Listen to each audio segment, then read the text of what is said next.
Hey there everybody, Phil here for AndroidCentral.com, and here it is, the Sprint Epic 4G. It's the version of the Galaxy S, the Samsung Galaxy S with a keyboard. But first, let's see what's in the box. We've got the usual kind of documentation and manuals and other things that I promise I read. I really will. Oh cool, there's a little bag that you can use to send back your old phone for recycling, so you don't have to throw it in a landfill. I like that a lot. But let's get rid of that stuff, see what else is in there. Actually, some what appear to be kind of decent earbuds, right? Not the just usual cheap little things. We actually have rubber that'll go in the ear. That'll hopefully be a little more comfortable. There is your standard charger and micro USB cable. So kind of standard fare. Oh, and there's also a micro SD card adapter that I forgot to pull out there. So let's fire this bad boy up. And there's plastic all over this thing. So when you first buy it, you're going to spend the better half of a day getting it all off. So here it is. You got the 4-inch screen, you got a 5-row keyboard, and that's it. All right, see you everybody. No, we're gonna look at this thing a little closer. Let's zoom in so we can really see it. So there you go. You got a 5-row keyboard, and it's actually very, very spacious. The keys are nice and clicky. It's not the greatest looking keyboard in my opinion, but it feels really good. I really like it a lot. I see how the buttons on the button there disappeared. They are capacitive, and they disappear when not in use, right, when not needed. So you touch the screen again, they show up. There is your dedicated camera key and your power button on the side again, like all the others. Up top we have the micro USB port and the 3.5mm headphone jack. On the side we've got more plastic and the volume rocker. I'm not going to pick the plastic, not going to do it, stop it. There's the volume rocker. And on the back we have a 5-megapixel camera with autofocus and a flash. Very nice. Let's pry open the battery cover here so we can see what we have underneath. And there you go. You've got a 16GB micro SD card. It's spring-loaded, so you push it in and then it kind of pops out, and you got to pry it out a little bit. Very nice, very easy to get to though. That's very nice to see. And we've got a 1500 milliamp battery, so that should last us a little while anyway. We'll see how it goes once 4G kicks in, right? So here it is. It's TouchWiz, and it's mostly the same TouchWiz that we've come to know on the Vibrant, the Fascinate, the T-Mobile and AT&T, or not Fascinate, the Captivate, the T-Mobile and AT&T version. So we have 7 home screens, and you jump back and forth between them just like you do on the other ones. You can push those big buttons. You've got a feeds and updates. You've got a little Sprint widget, Sprint icons. We're all kind of used to those with Sprint phones, right? There's your Google search, Sprint Zone, Android Market, email, voicemail, calendar, Gmail, and ESPN, CNN, YouTube, and a big old Buddies Now widget, and another blank screen. So you got a lot of real estate to work with here. Let's go see what we have in the settings so we know exactly what we're dealing with. And here we go. It's Android 2.1 Update 1. We are absolutely expecting it to get an Android 2.2 update at some point. We do not know when, so don't ask. We assume it'll be by the end of the year, though. Here's how much space we have in the card. So as you see, it comes with a 16GB SD card. Only about 512 megabytes of actual phone storage on there, but again, that's not that huge a deal, and once you get Android 2.2, you'll be able to move apps to the SD card. So, let's take a look at the launcher. This gets a little interesting. We've got kind of some usual apps. Oops, there's Amazon MP3. Dive back in there. Alright, so we only have 2 pages. That's a little surprising, right? On the other Galaxy S phones we've had like 3 and 4 pages worth of apps already on there. We only have 2 here. Asphalt 5, Google Maps, the Market Media Hub, all that usual stuff. Sprint NASCAR Quick. That'll let you do front-facing video chats with that camera you see there. Sprint Hotspot, Sprint Nav, Sprint TV. There's the hotspot. It'll do 3G, 4G. It'll spit out a Wi-Fi signal.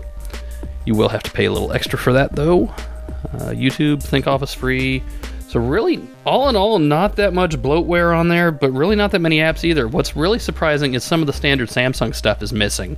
The whole social thing that they had going on with the Captivate and the Vibrant and just the standard Galaxy S, the Euro version, it's gone. And I'm a little surprised that Sprint got away with doing that, but at the same time, if you don't want it, then so be it. So, a little surprising, but that's the way it is. I can live with it. Teach his own. Let's take a look at the wallpapers, see if we got anything new here. Live wallpapers, ooh, dandelion, nice. Luminescence, ocean waves, huh. Let's load up ocean waves and see what that looks like. Set wallpaper, and whoa, hey, that's a little busy. Looks beautiful on this 4-inch Super AMOLED screen, though. The video won't really do it justice. Let's pop another one on there. How about luminescence? That might be a little less busy, and yeah, okay, it's still kind of busy. But here's where it gets cool. Tap it, and things start moving around. Again, I don't know how useful all that is, but it's kind of cool to see. Let's see. Here's the browser. I've already loaded up Android Central. And the browser is surprisingly quick. This has the 1 gigahertz Hummingbird processor, and we see it just chomp through that page like it's nothing. Now, the page is already loaded, and that helps. I understand that. You can double tap to zoom in, pinch to zoom, all that good stuff, everything we're used to. No flash yet. That'll come with Android 2.2, and that just opens up a whole nother can of worms, doesn't it? But all in all, browsing is very, very quick on this. I like that a lot. Alright, let's see. How about the camera? So you've got the dedicated button there on the side, or you can push the camera icon, which we will do. Back out of that, and I know the angle's a little weird, but that's what the camera looks like. You got a whole lot of options, whole lot of settings. One touch change over to the video camera, which is nice. And look at that, you have an option to limit the size and time that you can record for MMS, so you can actually MMS them. Now you have to watch with your finger there. It's real easy to put on the lens on the back. That'll take a little getting used to, but, you know, I can live with that. Let's see what else we got here.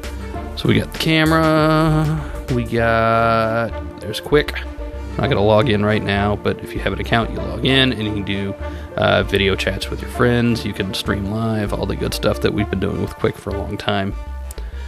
Now, let's see, how about we focus? How about we focus? There we go. You've got a... You got a file browser that Samsung has included on all these phones, and that's a really nice addition. It's nice to see that by default. There's the Media Hub. We're still expecting more from Samsung on that. And really, I mean, that's it. There's not a whole lot. There are the buttons disappearing again. That's going to take a little getting used to, but once you memorize where they are, it's not that big a deal. So now let's bring out a few other phones. So here's the T-Mobile Vibrant. So these are both Galaxy S phones, though the Vibrant does not have a sliding keyboard. It's all on screen only. Exact same screen, Super AMOLED, 4 inches. And look how much thinner the Vibrant is. And it's a lot lighter too, because it's not carrying that keyboard around. Here is the Motorola Droid 2 on Verizon. This is an LCD screen. It's not Super AMOLED, and it's a tad smaller, 3.7 inches. Almost can't notice. The phones are roughly the same size. The Epic 4G is a little taller, not a whole lot, but they really both feel pretty good in the hand. Didn't mention that either. The Epic 4G really feels nice. Let's take a look at the two keyboards. The keys on the Epic are definitely a little bigger, and the Droid 2 keyboard is much better than the original, but I think I'm gonna go with the Epic on here just after a few minutes of use. Now, how about the Droid X?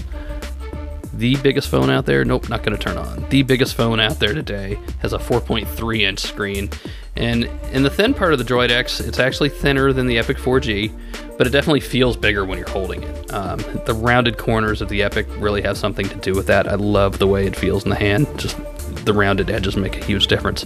Here is the Evo 4G, Sprint's other 4G phone. We now have two of them, and width is pretty close. Gonna have to look up the specs, and but they feel about the same in the hand. The Epic might feel just a tad thinner and a tad lighter. Actually, the Epic is lighter. These Galaxy S phones are super light. It's a little ridiculous how light they are, even with something as big as the Epic. Here is the Nexus 1, the poor old Nexus 1, never actually coming to Sprint. Sorry, guys, but definitely smaller. And we've got, how about, oh, an oldie but a goodie, the pink Sprint Centro.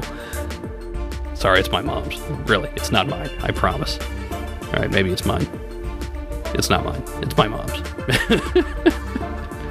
Anyway, there are going to be a lot of people coming from Sprint with the pink Centro, or maybe some other Centro, but that's how they stack up. So if you're looking to make a very big leap, now you know what you're getting yourself into.